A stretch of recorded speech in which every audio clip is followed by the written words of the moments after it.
नमस्कार दोस्तों, GPS physics online classes में आप सभी का स्वागत है।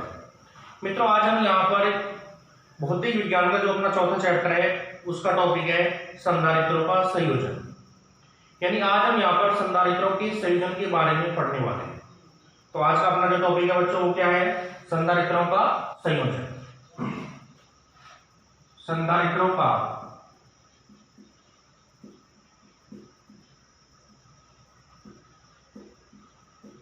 संयोजन।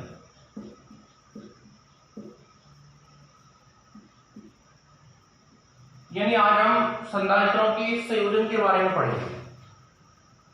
यहां पर ये जो संयोजन जो शब्द है, संयोजन का मतलब होता है जोड़ना। संयोजन का मतलब क्या है बच्चों? जोड़ना है। यानी हम यहां पर संधारित्रों को आपस में जोड़ेंगे। संधारित्रों को आपस में क्या करेंगे? जोड़ेंगे। और संधारित्रों को आपस में दो प्रकार से जोड़ा जा सकता है। यानी हमारा जो संधारित्रों का जो संयोजन है इसके दो प्रकार होते हैं। इसका जो पहला प्रकार होता है वो होता है श्रेणी क्रम संयोजन। श्रेणी क्रम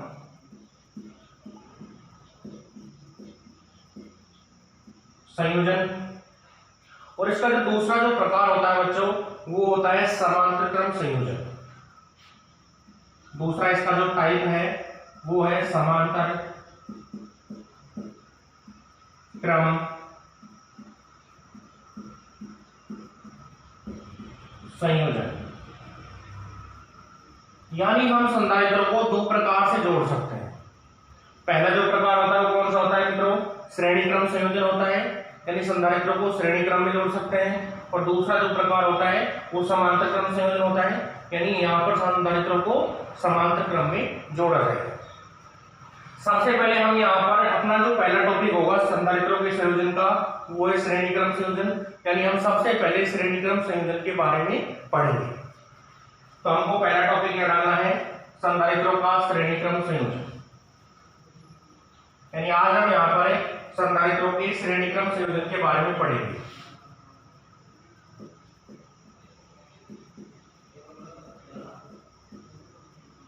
संधारित्रों का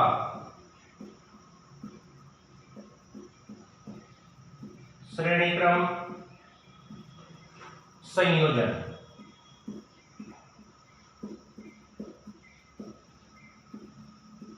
सबसे पहले हम संधारित्रों को श्रेणी क्रम में जोड़ेंगे। ये आज का अपना टॉपिक है। यानी आज की जो अपनी विषय वस्तु है वो क्या है बच्चों? संधारित्रों का श्रेणी क्रम संयोजन। सबसे पहले आपको ये समझना है कि संधारित्रों को श्रेणी क्रम में किस प्रकार से जोड़ा जाता है। संधारित्र जो हैं इनको श्रेणी क्रम में हम किस तरह से जोड़ते हैं। यदि हम एक संधारित्र देखें तो संधारित्र का जो प्रतीक होता है, नियत धारिता का जो संधारित्र है यानी जिसकी धारिता स्थिर रहती है, नियत रहती है, उस संधारित्र का जो प्रतीक होता है उसे हम किस प्रकार से लेते हैं? संधारित्र का जो प्रतीक है वो हम इस प्रकार से बनाते हैं। ये आपका एक संधारित्र हो गया। या क्या होगा बच्चों? एक संधारित्र हो गया। यदि दो या दो से अधिक संधारित्र, आपके पास दो संधारित्र हो सकते हैं, दो से ज्यादा भी संधारित्र हो सकते हैं। जब आप दो या दो से अधिक संधारित्र लेते हैं और उन संधारित्रों को इस प्रकार से जोड़ते हैं, ये यहाँ पर संधारित्र की पहली प्लेट है ये वाली, और ये संधारित्र की दूसरी प्लेट है। ठीक है। यदि आपके पास दो या दो से अधिक संधारित्र हैं तो उन संधारित्रों को आप इस प्रकार से जोड़ो। ये आपका पहला संधारित्र है, इससे आगे आपका एक दूसरा संधारित्र होगा कि पहले संधारित्र की जो दूसरी प्लेट है उसे यदि आप दूसरे संधारित्र की पहली प्लेट से जोड़ते हैं, यानी आपका एक संधारित्र हो गया और आपका एक दूसरा संधारित्र हो गया।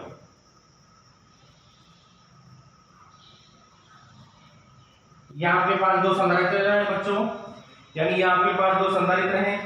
एक आप तीसरा संधारित्र भी ले सकते हो। यह आपका तीसरा संधारित्र होगा। इन संधारित्रों को इस प्रकार जोड़ा जाए। इन संधारित्रों को इस प्रकार जोड़ा जाए।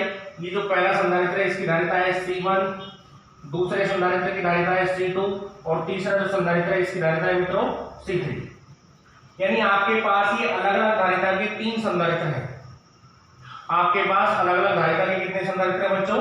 3 संधारित्र हैं। अब इन संधारित्रों को इस प्रकार से जोड़ें ये पहले संधारित्र की पहली प्लेट है और ये दूसरी प्लेट है, ये दूसरे संधारित्र की पहली प्लेट है और ये दूसरे संधारित्र की दूसरी प्लेट है, ये तीसरे संधारित्र की पहली प्लेट है और ये तीसरे संधारित्र की दूसरी प्लेट है। आप इनको इस प्रकार से जोड़ेंगे कि पहले संधारित्र की जो दूसरी प्लेट है, पहले संधारित्र की जो दूसरी प्लेट है इसे आप दूसरे संधारित्र की पहली प्लेट से जोड़ दें। यानी पहले संधारित्र की जो दूसरी प्लेट है इसे यदि आप दूसरे संधारित्र की ये जो पहली प्लेट है इससे यदि आप जोड़ देते हो, इन दोनों को यदि आप आपस में जोड़ देते हो, साथ में दूसरे संधारित्र की ये दूसरा जो संधारित्र है इस दूसरे संधारित्र की दूसरी प्लेट को आप तीसरे संधारित्र की पहली प्लेट से जोड़ देते हो। इस प्रकार से आपने जोड़ दिया तथा पहले संधारित्र की पहली प्लेट और ये जो आपका अंतिम संधारित्र है इस अंतिम संधारित्र की पहली प्लेट, अंतिम संधारित्र की जो दूसरी प्लेट है इसके बीच में यदि आप कोई ऊर्जा स्रोत यानी विद्युत स्रोत अगर लगा देते हो तो संधारित्रों का ये जो संयोजन होगा इस संयोजन को हम कौन सा संयोजन कहेंगे बच्चों? इस संयोजन को हम श्रेणीक्रम संयोजन कहेंगे। तो सबसे पहले तो आपको यहाँ पर ये देखना है कि संधारित्रों को सीरीज में किस प्रकार से जोड़ते हैं, यानी संधारित्रों को श्रेणी क्रम में किस प्रकार से जोड़ा जाता है। कैसे जोड़ते हैं मित्रों? पहला संधारित्र ये है, इस पहले संधारित्र की दूसरी प्लेट को, पहले संधारित्र की दूसरी प्लेट को दूसरे संधारित्र की पहली प्लेट से जोड़ते हैं, दूसरे संधारित्र की दूसरी प्लेट को तीसरे संधारित्र की पहली प्लेट से जोड़ा जाता है, और ये जो यहाँ पर पहला संधारित्र है इसकी पहली प्लेट और ये जो आपका अंतिम संधारित्र है इसकी दूसरी प्लेट है, इनके बीच में एक विद्युत ऊर्जा का स्रोत लगा देते हैं। तो संधारित्रों का ये जो संयोजन आता है इसी संयोजन को हम कौन संयोजन कहते हैं बच्चों? इसी संयोजन को हम श्रेणीक्रम संयोजन कहते हैं। अब यहाँ पर पहले संधारित्र की जो पहली प्लेट है इसको हम प्लस क्यू आवेश देंगे, तो इस वाली जो प्लेट होगी इस प्लेट पर प्लस क्यू आवेश आ जाएगा, इस प्लेट पर प्लस क्यू आवेश आ गया। अब प्रेरण के कारण इस संधारित्र की जो दूसरी प्लेट होगी इस दूसरी प्लेट पर फिर माइनस क्यू आवेश होगा, दूसरी प्लेट पर माइनस क्यू आवेश उत्पन्न हो जाएगा। अब यहां पर आप ये पहले संधारित्र की पहली प्लेट है इसको आप एक बैटरी के पॉजिटिव से जोड़ सकते हो और अंतिम संधारित्र की जो दूसरी प्लेट है इसको आप एक विद्युत ऊर्जा जो स्रोत है आपके पास उसके नेगेटिव से जोड़ सकते हो। अब ये जो आपका जो परिपथ है ये परिपथ आपका श्रेणीक्रम संयोजन का परिपथ है, यानी इसके अंदर तीनों जो संधारित्र हैं यानी अलग अलग धारिता के जो तीनों संधारित्र हैं ये कौन से क्रम में जुड़े हुए मित्रों? ये यहाँ पर श्रेणी क्रम में जुड़े हुए। जैसे ही यहां से देखो इस प्लेट पर जो आवेश है वो है आपका प्लस क्यू, दूसरी वाली ये जो प्लेट है इस प्लेट पर आवेश आपका कितना है? Minus Q. अब यहाँ पर ये माइनस क्यू आवेश इस प्लेट के जब इधर जाता है तो इसमें चेंज हो जाता है प्लस में, तो यहां से इस वाली प्लेट पर दोबारा से प्लस क्यू आवेश आ जाता है, इस प्लेट पर प्लस क्यू आवेश होगा, इधर की जो प्लेट है इस पर कौन सा आवेश होगा मित्रों? माइनस क्यू आवेश। ये माइनस क्यू आवेश इस प्लेट के इधर आता है दोबारा से प्लस में चेंज हो जाता है, तो इस वाली प्लेट पर पुनः प्लस क्यू आवेश उत्पन्न होगा और इधर की जो प्लेट है इस पर माइनस क्यू आवेश उत्पन्न हो जाएगा। ये आपका प्लस क्यू हो गया और ये आपका माइनस क्यू हो गया। अब यहाँ पर संधारित्रों को जब आप श्रेणी क्रम में जोड़ते हो तो संधारित्रों को जब भी आप श्रेणी क्रम में जोड़ोगे बच्चों तो यहाँ पर प्रत्येक प्लेट पर आवेश का जो परिमाण होता है, यानी यहाँ पर तीनों जो संधारित्र हैं इन तीनों संधारित्रों पर जो आवेश का परिमाण रहता है वो कैसा रहता है बच्चों? हमेशा समान रहता है। यानी जब भी आप संधारित्रों को श्रेणी क्रम में जोड़ते हो तो प्रत्येक संधारित्र पर आवेश की जो मात्रा रहती है वो हमेशा कैसी बनी रहती है? समान रहती है। जबकि विभवांतर का जो मान है, यहां से आपने V वोल्टेज आरोपित की, इस विद्युत ऊर्जा स्रोत के द्वारा आपने V वोल्टेज आरोपित की, तो विभवांतर का यह जो मान है मित्रों वो कैसा रहता है? अलग अलग रहता है। पहले संधारित्र पर विभवांतर कितना होगा? V1 होगा, दूसरे संधारित्र पर जो विभवांतर होगा वो कितना हो जाएगा? V2 हो जाएगा, और तीसरे संधारित्र पर जो विभवांतर होगा बच्चों कितना हो जाएगा? वो V3 हो जाएगा।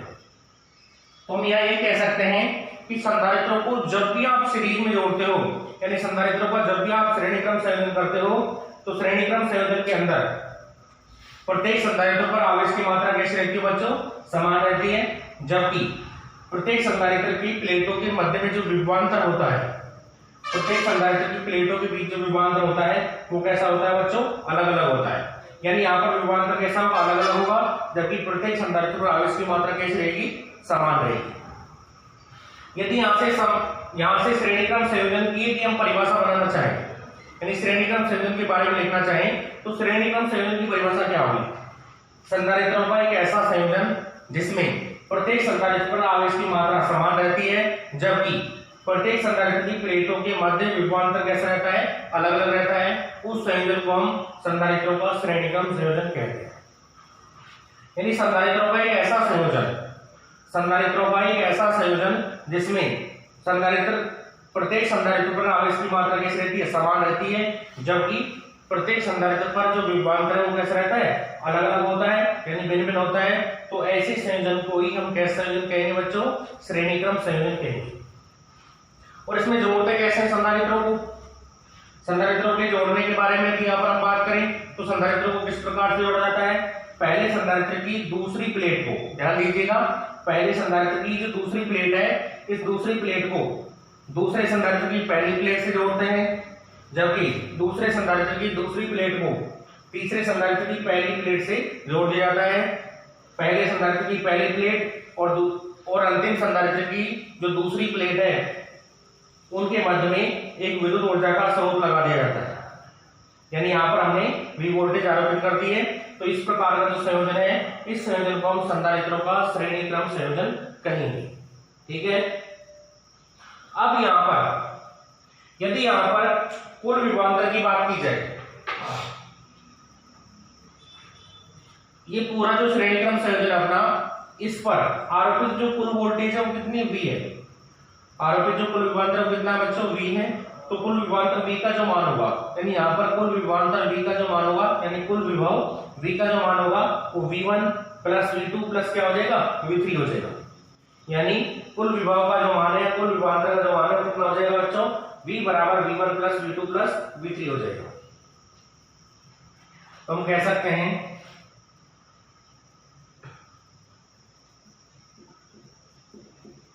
संयोजन, ये डायरेक्ट लिख लें, कुल विभवांतर V बराबर किसके होगा, V1 plus V2 plus V3, ये आपके आ जाएगी समीकरण 1। यानी यहां से जो आरोपित वोल्टेज है इसका जो मान होगा वो पहले संधारित्र की प्लेटों के मध्य विभवांतर प्लस दूसरे संधारित्र की प्लेटों के मध्य विभवांतर प्लस तीसरे संधारित्र की प्लेटों के मध्य विभवांतर के कैसा होगा, बराबर होगा। तो कुल विभवांतर का जो मान है बच्चों कितना हो जाएगा, V1 plus V2 plus V3। अब V1 क्या है यहाँ पर, V1 क्या है यहाँ पर, V1 यहाँ पर पहले संधारित्र की प्लेटों के मध्य में विभवांतर है, यानी पहले संधारित्र की प्लेटों के बीच क्या है, विभवांतर है। हम आगे लिख सकते हैं, पहले संधारित्र की प्लेटों के मध्य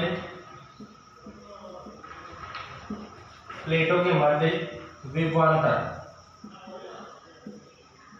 और पहले संधारित्र की प्लेटों के मध्य विभवांतर कितना है बच्चों, V1 है। तो V1 बराबर, तो V बराबर किसके होता है, अगर धारिता का सूत्र देखें, ध्यान दीजिएगा, धारिता C बराबर किसकी होती है, Q बटे V। धारिता C बराबर किसके होता है, Q बटे V। यदि यहां से V का मान ज्ञात करें, यदि यहां से आपको V का मान ज्ञात करना है तो V को आप C की जगह ले जाओगे और C को आप यहां पर V के स्थान पर ले आओगे, तो यहां से विभव V बराबर हो जाएगा Q बटे C के। यानी यहां से विभव का जो मान है वो कितना होगा बच्चों, Q बटे C हो जाएगा। अब पहले संधारित्र की प्लेटों के मध्य विभवांतर या विभव ज्ञात कर रहे हैं, यानी पहले संधारित्र पर यदि विभव ज्ञात कर रहे हैं तो वो कितना है, V1 है। पहले संधारित्र पर विभव कितना हो जाएगा, V1 हो जाएगा। अब यहाँ पर पहले संधारित्र पर आवेश की मात्रा कितनी है, Q है। पहले संधारित्र पर आवेश कितना है, Q है, तो Q के स्थान पर तो Q आएगा। और पहले संधारित्र की जो धारिता कितनी है बच्चों, C1। पहले संधारित्र की धारिता कितनी है, C1 है, तो यहाँ से V1 का मान हो जाएगा Q बटे C1। इसी प्रकार दूसरे संधारित्र की प्लेटों के मध्य विभवांतर कितना हो जाएगा, V2 हो जाएगा। और V2 का मान कितना आएगा, दूसरे संधारित्र पर आवेश देखो, दूसरे संधारित्र पर भी Q आवेश ही है, तो आवेश Q रहेगा और दूसरे संधारित्र रहता है C2। तो दूसरे संधारित्र की प्लेटों के मध्य विभवांतर का जो मान होगा बच्चों कितना हो जाएगा, V2 बराबर Q बटे C2 हो जाएगा। डायरेक्ट हम लिख सकते हैं इसी प्रकार तीसरे संधारित्र की प्लेटों के मध्य विभवांतर कितना हो जाएगा, V3। यानी तीसरा जो संधारित्र है उसकी प्लेटों के बीच विभवांतर कितना हो जाएगा, V3 हो जाएगा। और V3 का मान कितना होगा बच्चों, V3 बराबर हो जाएगा Q बटे C3। तो यहां से हमने V1, V2 और V3 के मान ज्ञात कर लिए। इन तीनों मानों को कहां रख देंगे, समीकरण 1 में रख देंगे। समीकरण 1 में रखने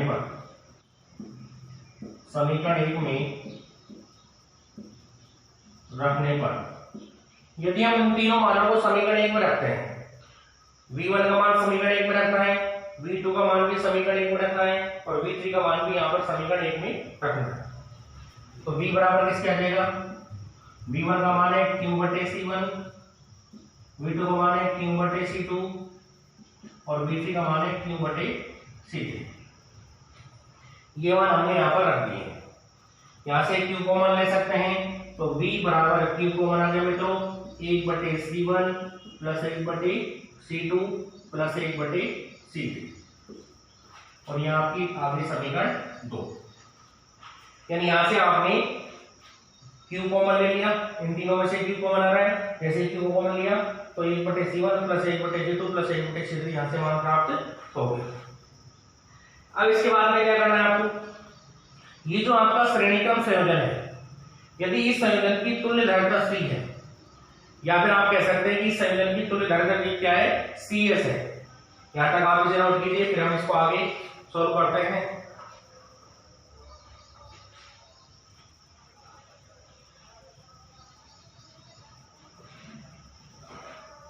आपके पास ये समीकरण आपको प्राप्त हो गई है।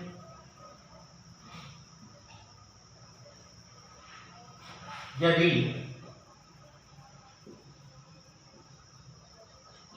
संयोजन की तुल्य धारिता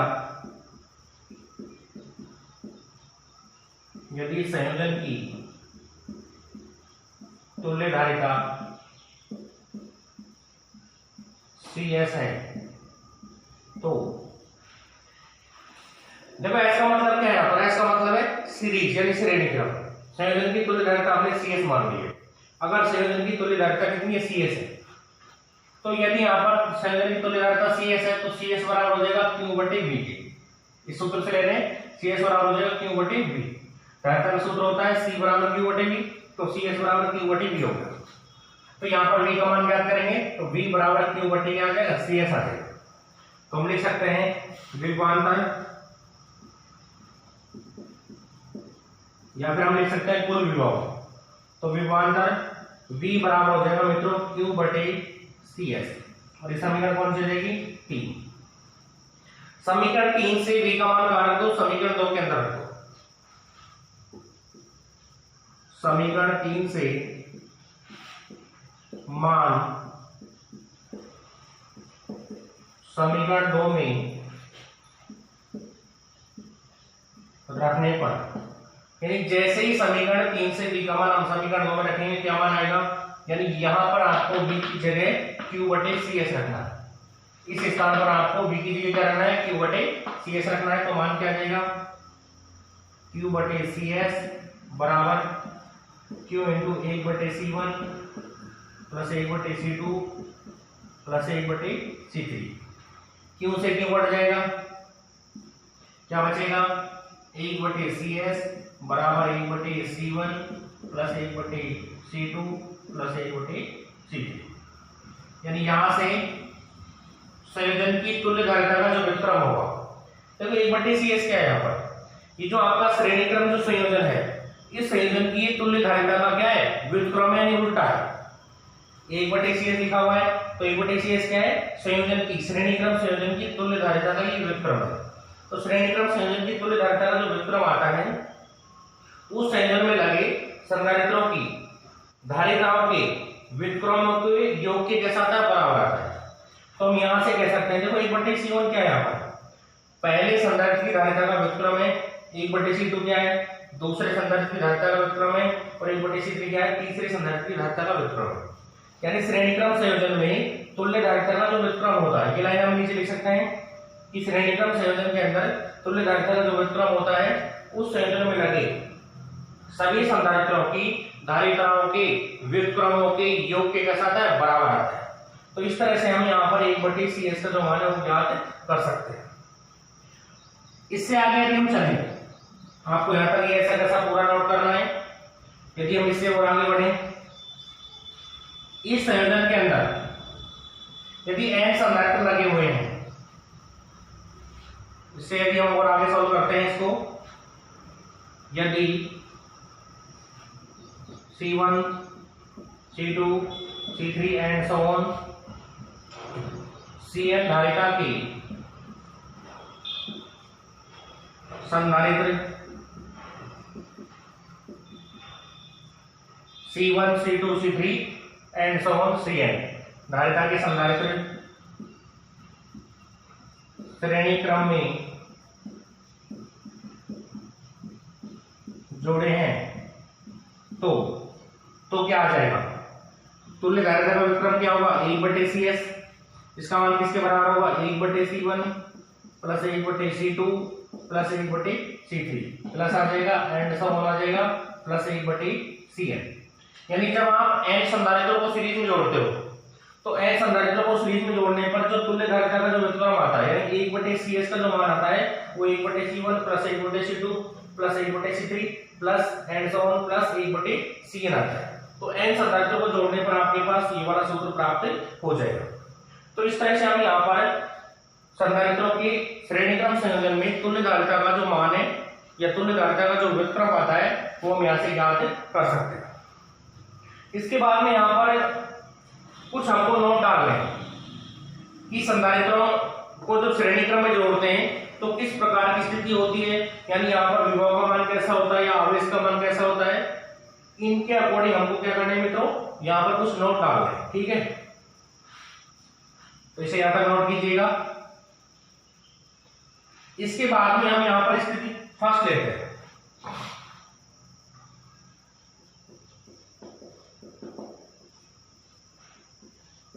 फर्स्ट नोट डालते हैं कि जब हम संधारित्रों को श्रेणी क्रम में जोड़ते हैं तो हमको पता है कि संधारित्रों पर आवेश की जो मात्रा रहती है वो कैसी रहती है बच्चों, समान रहती है। तो यहाँ पर आवेशों का जो अनुपात आता है, यहाँ पर आवेशों का जो अनुपात आएगा वो कैसा आएगा, यहाँ पर आवेशों का अनुपात 1:1:1 आएगा। यानी यहाँ पर भी क्यों आवेश है, यहाँ पर भी क्यों आवेश है संधारित्र पर, और इस वाले संधारित्र पर भी क्यों आवेश है, तो आवेशों का जो अनुपात होगा वो 1:1 होता है। ठीक है, नेक्स्ट यदि हम देखें तो यहाँ पर यदि हम दो संधारित्र ले लें और दो संधारित्रों के लिए क्या करें, दो संधारित्रों के लिए यदि तुल्य धारिता ज्ञात की जाए तो तुल्य धारिता का सूत्र क्या होता है वो भी हमको यहाँ पर पढ़ना है। समान धारिता के n संधारित्र लें तो तुल्य धारिता क्या होती है वो हमको यहाँ पर पढ़ना है। तो कुछ यहाँ पर विशेष है अपने पास नोट है। तो पहला नोट तो क्या हो जाएगा कि श्रेणी क्रम संयोजन में प्रत्येक संधारित्र पर आवेश की मात्रा समान रहती है, अतः आवेशों का जो अनुपात होगा वो 1:1:1 होगा। तो हम लिख सकते हैं इस संयोजन में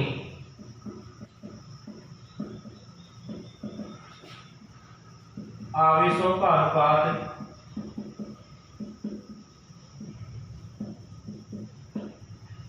मान लेते हैं पहला आवेश Q1 है, दूसरे संधारित्र पर आवेश Q2 है और तीसरे संधारित्र पर आवेश कितना है, Q3 है। तो इनका जो अनुपात आएगा बच्चों कितना आ जाएगा, 1:1:1 आ जाएगा।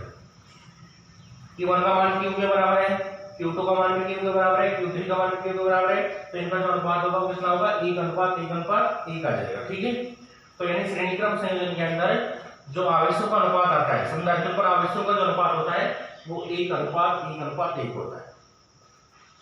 सेकंड बिंदु अपना क्या होगा, यदि C1 व C2 धारिता के संधारित्र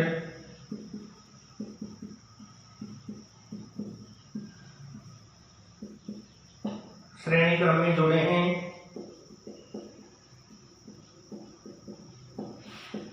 तो तुल्य धारिता,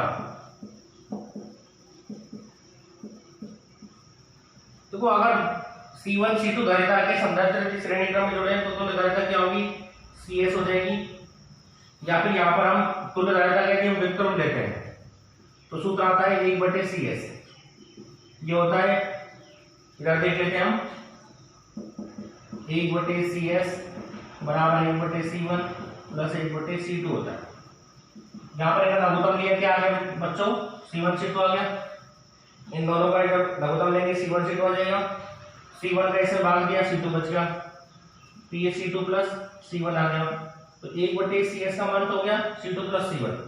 यदि यहाँ से तुल्य धारिता का मान ज्ञात करना चाहे, यानी CS का यदि मान आप ज्ञात करना चाहोगे तो तुल्य धारिता का जो मान होगा, तुल्य धारिता CS जो होगी 1/CS का मान तो ये होता है। तो यहाँ से आप CS का जो मान ज्ञात करना चाहोगे तो इसका क्या करोगे, उल्टा। तो CS का जो मान होगा वो हो जाएगा C1 C2 बटे C1 प्लस C2। जब दो संधारित्रों को सीरीज के अंदर जोड़ा जाता है तो तुल्य धारिता का जो मान आता है वो संधारित्रों की धारिता की गुणनफल तथा उनकी योग के अनुपात के ऐसा था बराबर, यानी यहाँ से CS का मान C1 C2 बटे C1 प्लस C2 आ जाता है। ठीक है,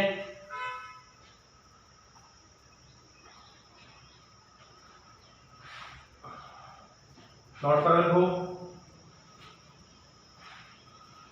इसके बाद में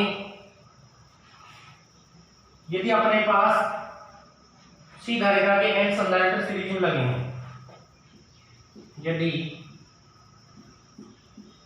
समान धारिता C के n संधारित्र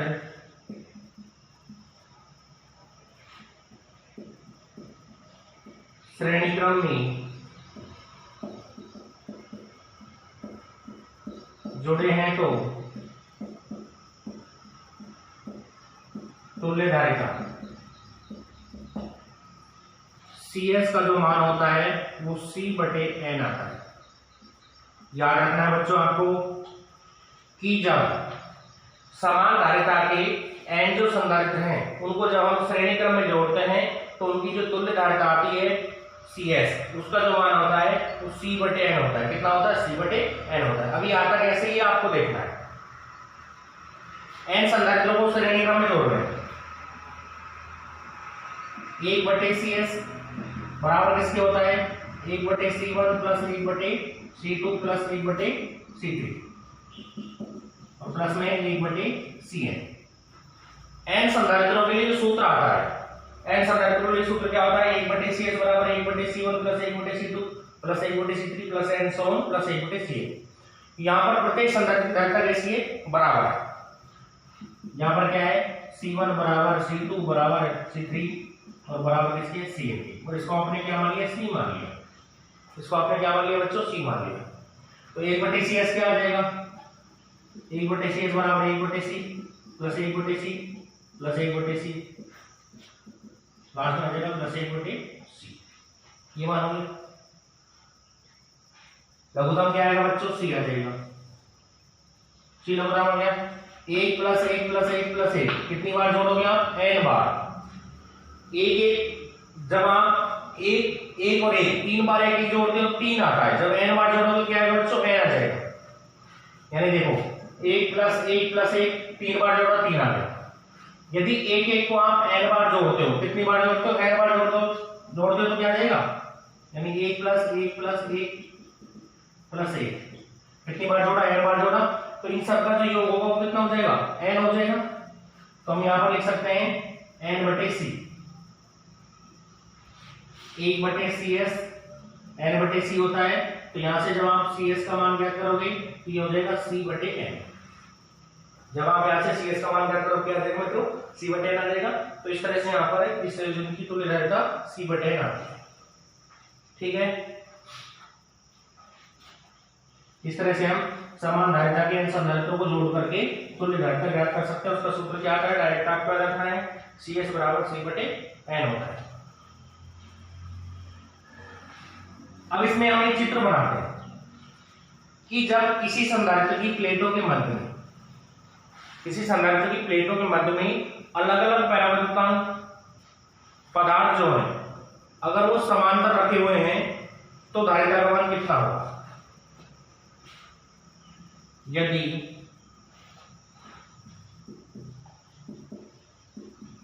संधारित्र, ये अपना चौथा बिंदु है उसका नोट का, कि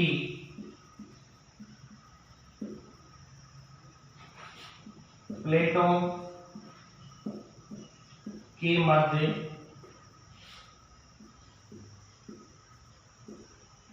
भिन्न भिन्न परावर्तक पदार्थ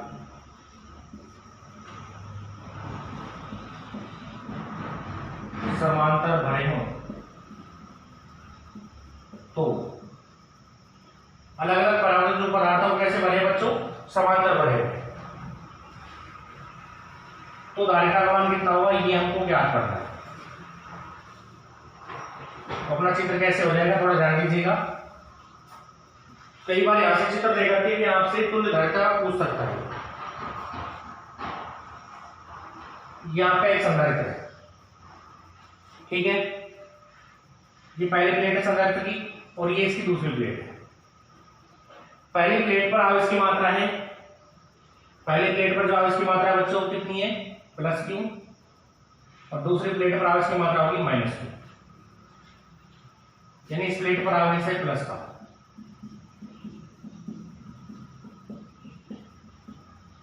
इस वाली प्लेट पर आवेश है माइनस का।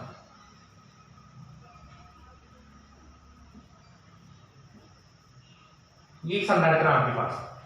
अब यहाँ पर इस संधारित्र की प्लेटों के मतलब आप क्या करते हो, अलग अलग परावर्तक पदार्थ की जो पट्टिका है वो इन प्लेटों के समांतर रख देते हो। तो यहां पर हमने ये परावर्तक पदार्थ की पट्टिका रखी,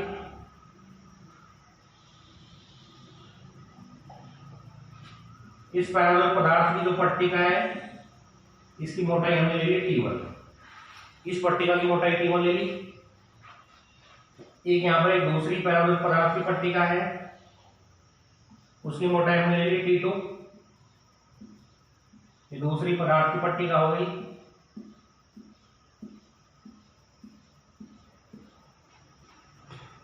इसके बाद में हम एक अन्य पदार्थ की पट्टिका ले रहे हैं,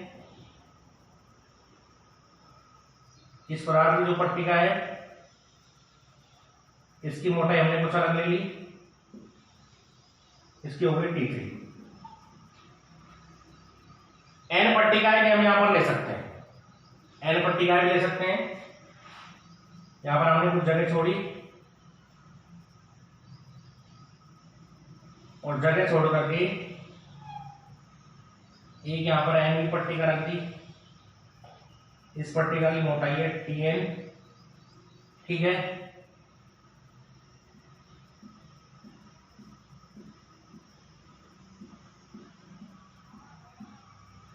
और इसका जो परावर्तकांक होगा वो मित्रों कैसा होगा, अलग होगा। पहले का परावर्तकांक है K1, दूसरे का परावर्तकांक है K2, तीसरी पट्टिका का परावर्तकांक है K3 और n की पट्टिका का परावर्तकांक है Kn। यानी संधारित्र की प्लेटों के मध्य में हमने क्या किया है, संधारित्र की प्लेटों के बीच में अलग अलग परावर्तकांक की और अलग अलग मोटाई की पट्टिकाएं रखी हैं। और पट्टिकाएं कैसे रखी हैं, ये पट्टिकाएं यहाँ पर हमने कैसे रखी हैं, ये पट्टिकाएं हमने समांतर रखी है, Kn ना लेकर के इसको K4 ले लो, यानी 4 पट्टिका हमने रख दी।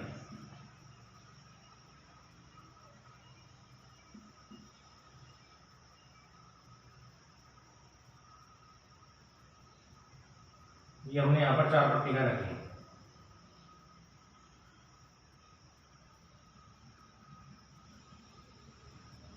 ठीक है, हमने यहाँ पर 4 पट्टिकाएं परस्पर कैसे रखी मित्रों, समांतर रखी। जो भी पट्टिकाएं समांतर रखी हुई हैं तो यहाँ पर प्रत्येक प्लेट का जो क्षेत्रफल होगा वो तो कैसे रहेगा, समान रहेगा। यहाँ पर प्रत्येक प्लेट का क्षेत्रफल कैसे रहेगा, समान रहेगा।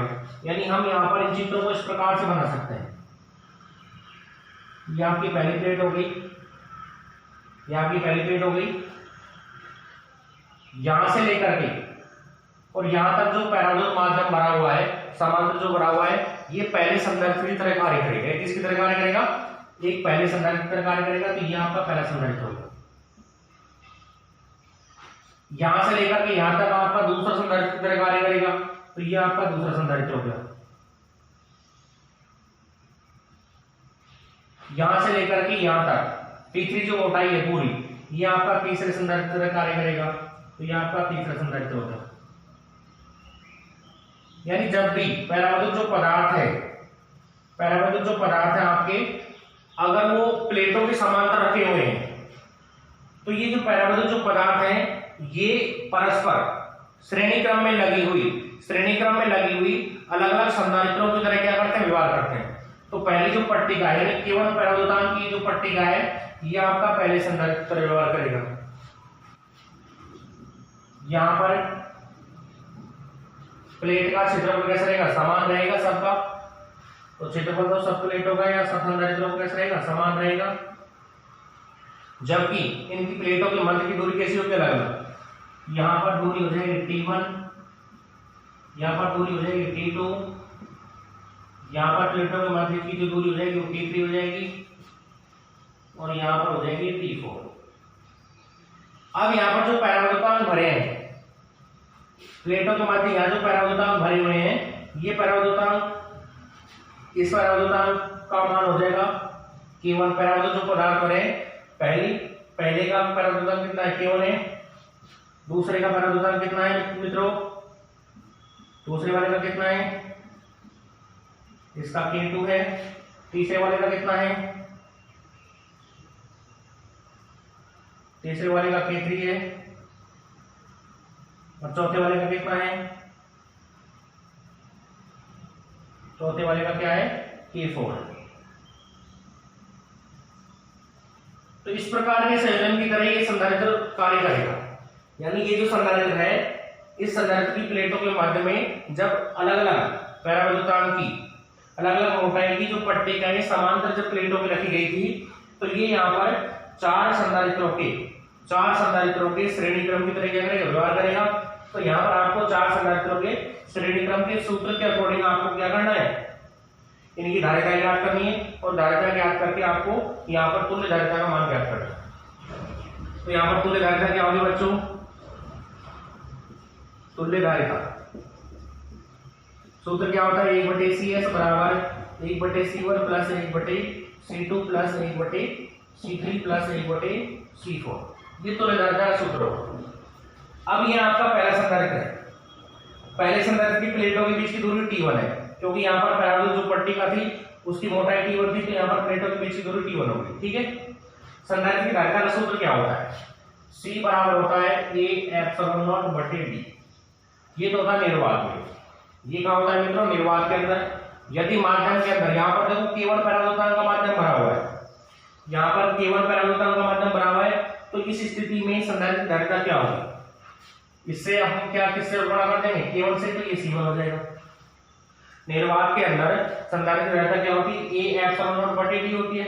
लेकिन जब K1 पैराबोलिक माध्यम की पट्टिका जब इनके प्लेटों के बीच रख देते हैं तो धारिता का मान कितना हो जाता है, निर्वात की धारिता से K1 गुणा हो जाता है, तो C1 का मान हो जाएगा A/K1/D। लेकिन D की जगह यहाँ क्या आएगा, D के स्थान पर यहाँ क्या है, T1 है, तो इसकी जगह यहाँ पर हम क्या कर देंगे, T1 कर देंगे। तो पहले संधारित्र धारिता होगी A/K1/T1।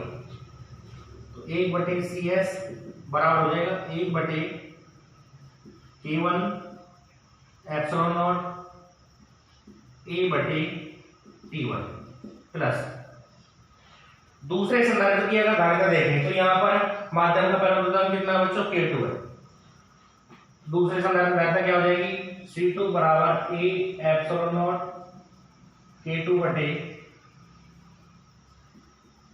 इन दोनों प्लेटों की बीच की दूरी क्या है T2 है, तो यहाँ T2 आ जाएगा, तो यहाँ लिख देंगे K2 A एप्सिलॉन नॉट बटे T2। तीसरे के लिए क्या आ जाएगी K3 A एप्सिलॉन नॉट बटे T3, और चौथे के लिए क्या आ जाएगी K4 A एप्सिलॉन नॉट बटे T4। ये T1 ऊपर चला जाएगा, यहाँ से T2 यहाँ ऊपर आ जाएगा, T3 यहाँ ऊपर आ जाएगा, T4 यहाँ ऊपर आ जाएगा, तो 1 बटे CS बराबर ये हो जाएगा T1 बटे K1 A epsilon not plus T2 बटे K2 A epsilon not plus T3 बटे K3 A epsilon not plus T4 बटे K4 A एप्सिलॉन नॉट। यानी यहां से अगर संधारित्र की प्लेटों के मध्य, इस संधारित्र की प्लेटों के मध्य में परावर्तित पदार्थ की जो पट्टिकाएं हैं अगर वो प्लेटों के बीच में समांतर अगर रखी गई हैं, तो वो जो संधारित्र होगा वो अलग अलग संधारित्रों के श्रेणी क्रम संयोजन के द्वारा क्या करता है, व्यवहार करता है, और उसकी तुल्यकालिकता का जो व्युत्क्रम आता है, इसकी तुल्यकालिकता का जो व्युत्क्रम आएगा मित्रों वो कितना आ जाएगा, इसकी तुल्यकालिकता का व्युत्क्रम का जो मान है वो ये वाला मान प्राप्त हो जाएगा। अब यहाँ से आप A एप्सिलॉन नॉट कॉमन ले सकते हो, यदि यहाँ से A एप्सिलॉन नॉट बटे में कॉमन लोगे तो T1 बटे K1 आ जाएगा, प्लस T2 बटे K2 हो जाएगा, प्लस T3 बटे K3 और प्लस T4 बटे K4 हो जाएगा। तो यहाँ से हम लिख सकते हैं 1 बटे CS बराबर 1 बटे A एप्सिलॉन नॉट आपने ले लिया कॉमन, ये मान आ गया, ये मान आपको प्राप्त हो गया।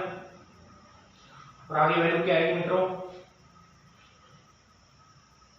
ये आ जाएगी T1 बटे K1 प्लस T2 बटे K2 प्लस T3 बटे K3 प्लस T4 बटे K4, यानी ये वाला जो मान है आपको प्राप्त हो जाएगा। तो इस तरह से हम संधारित्रों के श्रेणी क्रम संयोजन को समझ सकते हैं। तो आज के लिए इतना ही काफी बंधुओं, नेक्स्ट क्लास में हम संधारित्रों का जो समांतर क्रम संयोजन होगा उसके बारे में अध्ययन करेंगे। अगर आपको हमारी वीडियो पसंद आई तो आप इसे लाइक करें, साथ में हमारा चैनल यदि आप अभी तक आपने सब्सक्राइब नहीं किया तो उसे सब्सक्राइब करें। धन्यवाद।